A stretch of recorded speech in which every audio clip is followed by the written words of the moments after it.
The day the world ended was unremarkable. The sky held no portents. The air bore no unusual chill. It was a Tuesday, and the streets of New York City thrummed with the usual cacophony of life. Commuters hustled to work, street vendors peddled their wares, and children darted through playgrounds. Beneath this facade of normalcy, however, an insidious virus spread, unseen and unstoppable. It began in the heart of the city, in a nondescript apartment building where a single cough turned into a fever, then into a violent convulsion. The man, a delivery driver named Frank, became patient zero. By the time the ambulance arrived, his skin had turned ashen, eyes clouded with a milky film, and he lunged at the paramedics with a feral hunger. The virus was fast-acting, turning its host into a mindless predator within hours. Unaware of the horror unfolding within Frank's apartment, the city continued its rhythm. By noon, the first reports of violent attacks reached the police stations. By dusk, the hospitals overflowed with the injured and infected, and by nightfall, chaos reigned. The infected, driven by an insatiable need to consume human flesh, swarmed the streets. Panic spread faster than the virus, and within days, the city that never sleeps became a battleground. Amid the madness, a small group of survivors banded together. They were a motley crew, brought together by chance and desperation. Sarah, a nurse with a cool head and steady hands. Marcus, an ex-Marine with a knack for leadership and firearms. Tim, a tech-savvy teenager who had lost his family. And Maria, a single mother whose fierce protectiveness for her daughter Lily kept her going. The survivors took refuge in an abandoned high-rise. From their vantage point, they watched the city burn. The sky was tinged with smoke and ash, the streets below filled with the groans of the undead. Supplies were running low, and they knew they couldn't stay hidden forever. The group held nightly meetings, planning their next move. Marcus, with his military training, took charge of security.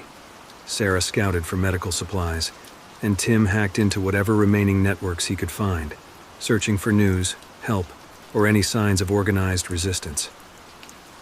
One evening, Tim's efforts bore fruit. He intercepted a transmission from a military base in upstate New York. The message was brief but clear.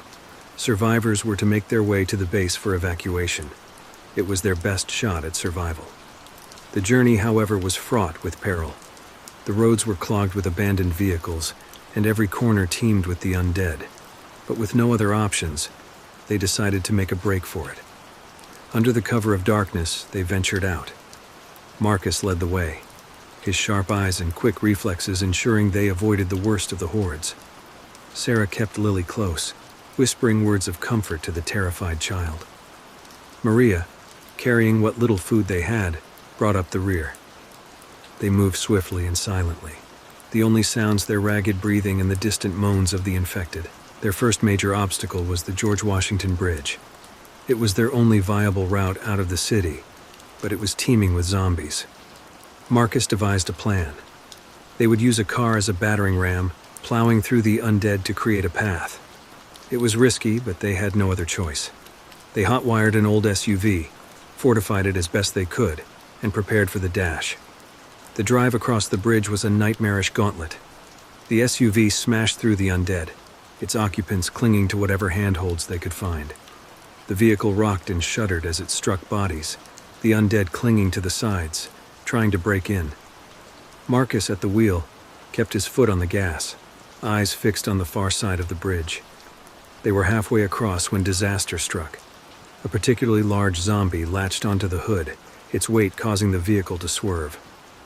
The SUV crashed into the side of the bridge, the impact jolting its occupants. The doors buckled and zombies began clawing their way inside. Marcus, with a roar, fought them off, his military training coming to the fore. Sarah and Maria did their best to protect Lily, who screamed in terror. Tim, unarmed and inexperienced, could do little but try to keep out of the way. It was Marcus's quick thinking that saved them. He pulled a flare gun from the glove compartment, firing it into the mass of undead. The sudden burst of light and heat distracted the zombies just long enough for him to restart the SUV. With a grinding of gears, they were moving again, the bridge's far side drawing closer. They made it across, but just barely. The SUV, battered and nearly out of fuel, could go no further. They abandoned it, continuing on foot. The next days were a blur of exhaustion, fear, and relentless travel. They navigated through small towns and countryside, the undead less numerous but still a constant threat. Along the way, they picked up more survivors, an elderly couple, a young man with a dog, and a woman who had lost everything but her will to fight. The group swelled, and with it, their hope. They shared stories around campfires, forged bonds of friendship and trust. But the journey took its toll. They lost people, the elderly couple to a surprise attack, the young man to an infection after a bite. Each loss weighed heavily, but they pressed on, driven by the promise of safety at the military base. Finally, they reached the base's outskirts. It was a sprawling complex, surrounded by high fences and guarded by soldiers. The sight of it brought tears to Maria's eyes. They had made it. The soldiers, wary but welcoming, ushered them inside. They were debriefed, medically examined, and assigned quarters. For the first time in weeks, they felt safe. But safety, they soon learned, was an illusion. The base was a fortress, but it was also a prison. Resources were scarce, and the military ruled with an iron fist. Dissent was not tolerated, and those who questioned orders were swiftly dealt with. The survivors, grateful for the protection, nevertheless chafed under the harsh regime.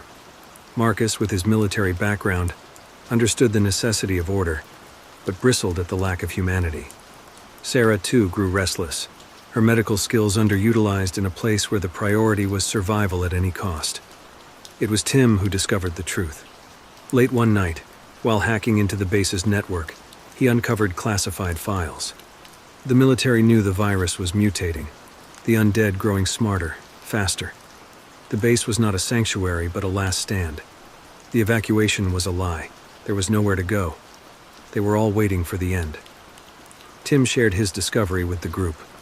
Panic and anger spread through their ranks. Marcus took charge, formulating a plan. They couldn't stay. They had to find a way out. The military would not let them go easily, but they had no choice. They gathered what supplies they could, preparing for a daring escape.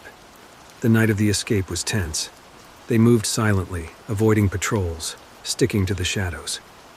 Marcus led them to a weak point in the fence, a spot he had scouted days earlier. With makeshift tools, they cut through the wire, one by one slipping through to the other side. They were almost free when the alarm sounded. Soldiers descended upon them, shouting orders, weapons drawn. Marcus, with a shout, charged at them, buying the others time to flee. A firefight ensued, the night lit up with muzzle flashes. Sarah, clutching Lily, ran as fast as she could, Tim and Maria close behind. They didn't look back, even as the sounds of battle faded into the distance. They ran until they could run no more, collapsing in a small clearing miles from the base. Exhausted and heartbroken, they realized the cost of their freedom. Marcus was gone, and they were on their own again. But they were free, and in that moment, it was enough. Days turned into weeks as they traveled north, avoiding towns, living off the land. They encountered other survivors, some friendly, others hostile. The world had changed, and so had they. They were no longer just survivors. They were fighters, determined to carve out a place for themselves in this new, brutal world. In a small, abandoned cabin deep in the woods, they found temporary refuge. It was there, around a fire, that they made a pact. They would stick together, protect each other, and keep moving forward. The apocalypse had taken much from them, but it had also forged unbreakable bonds. Together, they would face whatever came next. As the fire crackled and the night deepened, they sat in silence, each lost in their thoughts. The world was dark, dangerous, and filled with the undead. But as long as they had each other, they had hope. And in the end, that was all they needed. If you like this video, don't forget to subscribe. Because by subscribing, you have supported me to make better videos. See you in the next video.